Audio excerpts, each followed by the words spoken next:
Major layoffs at big technology companies have dominated national headlines in recent months, seemingly portending doom and gloom for tech workers. But the reality for most companies, including Philadelphia employers, is a continuing shortage of skilled technologists and a desire to hire more. Recent cuts at Google, Microsoft, Amazon, Salesforce, Meta, Twitter, Coinbase and Spotify have tallied up to more than 50,000 roles in the tech industry. But local experts say that many of the eliminated positions belong to support roles like salespeople and recruiters, rather than technologists, and many companies outside the technology sector still need tech-skilled workers desperately.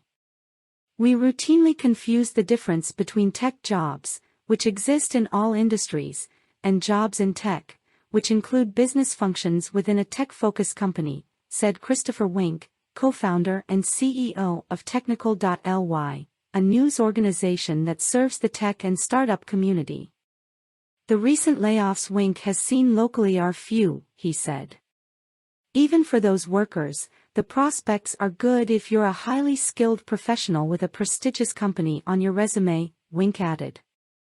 Locally, tech jobs have generally been safe from cuts, he explained, because they tend to be focused on maintenance or development of current products. In that way, Philadelphia is different from Silicon Valley, where many technologists are doing research and development and other speculative work, Wink said, which might get de-emphasized in a recession. The biggest impact is more the psychological impact, Brittany Nisensen, a regional director for recruiting firm Robert Half, said of the national layoff news. In other words, seeing huge public companies laying off thousands of workers makes other companies pause, but local employers don't seem to be considering layoffs en masse. Still, they have slowed the hiring process slightly, she said. In tech-focused jobs specifically, demand has been consistent, Nisensen said. Companies want people with software development, DevOps and infrastructure engineering skills, as well as tech support workers, she said, and many companies still need people to help them move from on-premise to cloud-based systems. The highest demand is certainly on skilled technology, people that have experience, she added. That presents difficulties, because local employers need to attract entry-level tech workers as well, if they want to have a pool of skilled workers later. Getting the people. The Chamber of Commerce for Greater Philadelphia is working on a campaign to attract and retain tech talent in the city. A shortage of tech talent exists in most places, said Sarah Steltz, the Chamber's Vice President of Economic Competitiveness, and Philadelphia wants to welcome displaced tech workers who may have been laid off. Philadelphia has not had the same profile of being a tech ecosystem as some other cities, Steltz said. But local companies now see a unique opportunity to try to build the concentration of tech talent we have here in our region. Steltz noted that the biggest tech companies experienced explosive growth during the pandemic and hired at a clip. Now, she said, there are still more tech jobs being posted than before the pandemic, even as demand eases somewhat. She recommends job seekers consider companies in all industries. The burgeoning life sciences and biotech industries in Philadelphia are going to need more skilled technologists, added Claire Greenwood, Executive Director of the Chamber's CEO Council for Growth. Also hiring are existing local brands that build their own tech and need workers to do it, she said. Wawa is one of those companies. The Delaware County-born convenience store chain wants to turn a former storefront in Center City into a training center for tech workers.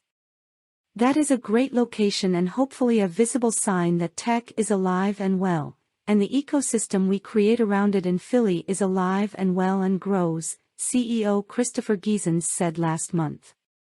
The company builds its own customer-facing systems and spends about 30% of its overhead on technology, he said, and needs more mid-level tech workers. Wells Fargo is another example, with about 100 open tech positions in Philadelphia. Stephen Battersby, who works on consumer technology for Wells Fargo, said a background in the financial industry isn't a prerequisite. "We're a fintech company," said Battersby, referring to the financial technology industry, often perceived as a more innovative space than traditional banking with the emergence of consumer-facing apps and cryptocurrency. Battersby said Wells Fargo has about 300 tech workers in Philadelphia and about 40,000 across the company. "That's comparable to big tech companies," he added.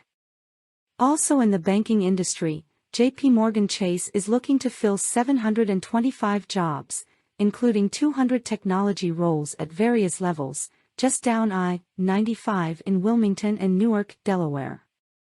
The company just broke ground on a new building to house all of those employees, highlighting their investment in technology. Zooming out from layoffs. The Philadelphia region hasn't been entirely immune to layoffs in recent months, but they've been relatively few in the last quarter, when compared to Silicon Valley, and explained by specific company or industry stresses. The mortgage industry slowdown late last year led to Radian and Finance of America Holdings letting go of workers in Montgomery County. Bucks County-based generic drug maker Lannett Company announced a restructuring in December, shutting down 2 plants in Northeast Philly. Penn Medicine Hospice at Rittenhouse announced its closure in December, pointing to a change in people's preferences for hospice care. The Pennsylvania Department of Labor and Industry said it has received layoff alerts, known as WARN notices, affecting 1,023 workers in the first month of 2023. By comparison, the full year of Pennsylvania WARN notices affected a total of 7,493 workers in 2022 and 8,687 in 2021. Nationally, the major layoffs in big tech aren't representative of the whole job market. Hiring is still a tough task, and a layoff rate of close to 1% consistently since 2021 indicates that it's still a candidate's market, wrote Ada Tarkey, founder of search firm ECA Partners, in a recent Harvard Business Review column. Hiring Philadelphians. One thing that may help employers and job seekers ease the hiring process, in tech roles especially, is meeting in the middle when it comes to remote work. "We're overwhelmingly seeing the employers looking for on-site candidates," Nisensen, of Robert Half, said. But the term hybrid remains undefined and makes people nervous because it's a fluid definition. "Candidates overwhelmingly prefer remote work," she said, "but they limit their prospects severely when they rule out hybrid jobs. Being open to a local employer who requires some on-site work means they'll only be competing against other local candidates, instead of similarly skilled workers across the entire U.S. I'd continue to encourage employees to consider in on-site work," Nisensen said. And employers should keep an open mind in terms of working with remote candidates. Wink, of Technical.ly, also stressed the importance of getting local employers to hire people who will live in the Philadelphia region, even if they do some work remotely. Each tech job created supports 4.4 other local jobs. A recent report from Technical.ly titled, "A Way Forward, What's Really Holding Back Diversity in Tech?" explained that while Greater Philadelphia's tech ecosystem is relatively small, employing just 3.7% of area workers, it is important because each tech job created supports 4.4 other local jobs. That effect is lost, however, if the employees don't spend any of their time in the region where their employer is based, Wink said. But the companies looking to hire tech workers are facing a supply problem, the report made clear, and the region's tech workforce has become less diverse than the country's as a whole. Technical.ly's recommendations include in-school and extracurricular STEM programs for children, as well as advanced skills training for existing workers and potential career changers. The report also recommends a focus on attracting people, not businesses. For decades, economic growth has focused on attracting companies, which would in turn lure residents. The pandemic and remote work will flip this for the most coveted kinds of companies, the report said.